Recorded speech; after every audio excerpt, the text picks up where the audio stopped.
Assalamualaikum warahmatullahi wabarakatuh. Selamat malam Ibu Reni. Saya Ervina Listiawati, nomor induk mahasiswa 411171110102. Di sini saya akan record video untuk memenuhi UAS mata kuliah metode penelitian, yaitu mempresentasikan proposal tugas akhir. Dalam hal ini saya akan mempresentasikan dari sekarang. Untuk proposal tugas akhir, saya mengambil topik perencanaan fondasi tiang pada struktur bawah Langspan Cawang PIR P05 sampai P08. Studi kasus proyek pembangunan LRT Jabodebek ruas Cawang Duku Atas. Proyek lintas rel terpadu yang termasuk dalam daerah operasi 1 Jakarta melayani rute lintas pelayanan 1 Cawang Cibubur, lintas pelayanan 2 Cawang Duku Atas, dan lintas pelayanan 3 Cawang Bekasi. Dalam pembangunannya terdiri dari beberapa tipe struktur, yaitu struktur jembatan dengan U-shape untuk bentang kurang dari atau sama dengan 30 meter dan struktur jembatan box girder untuk bentang di atas 30 meter. Terdapat beberapa struktur jembatan box girder dari sepanjang proyek LRT Jabodebek. Salah satunya adalah Langspan Cawang yang terletak di sebelah UKI.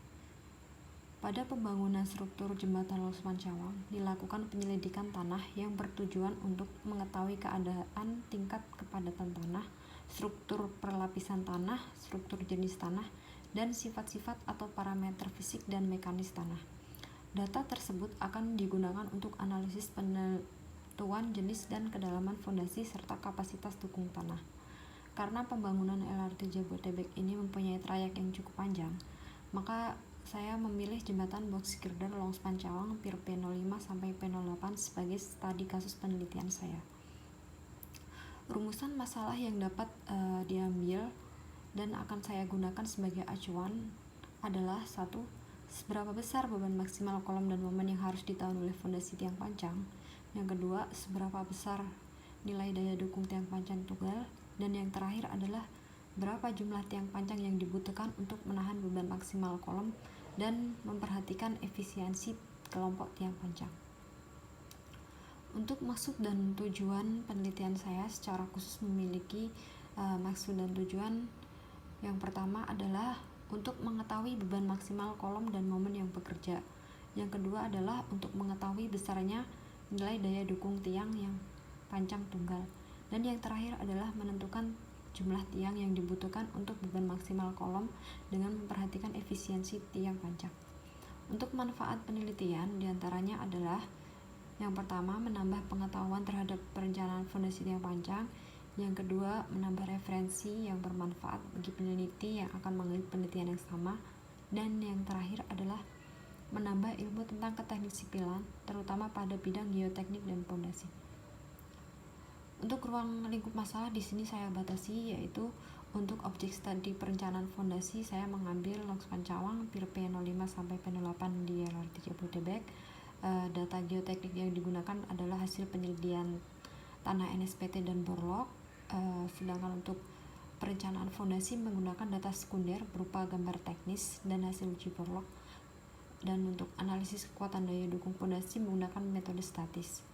Yang kelima, di sini saya tidak membahas tentang struktur atas jembatan. Dan yang terakhir adalah standar pembebanan pada jembatan ini saya mengacu pada peraturan standar pembebanan jembatan, yaitu RSNIT 02/2005 dan peraturan tentang teknik jembatan atau Bridge Management System. Sistematika penulisan tugas akhir saya nanti terdiri dari 5 bab.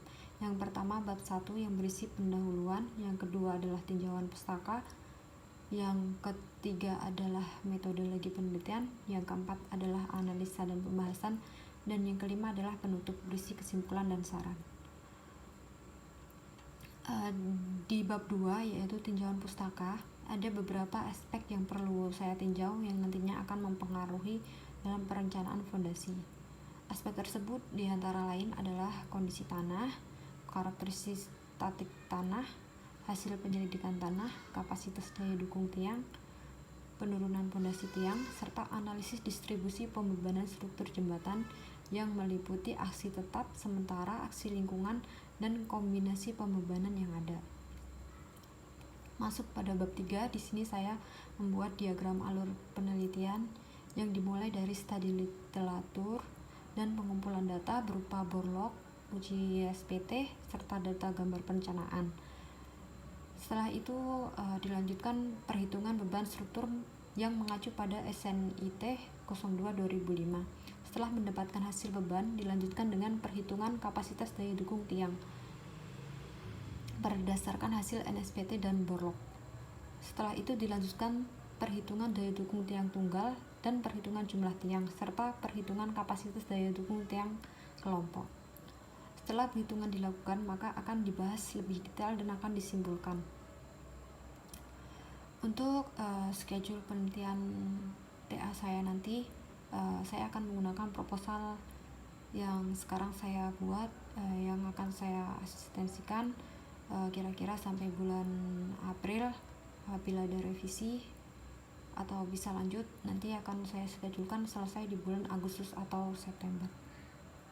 Sekian presentasi dari saya, Ibu. Kurang lebihnya saya mohon maaf. Di sini saya ada keterbatasan dalam membuat video. Jadi saya bikinnya saya video materi saya.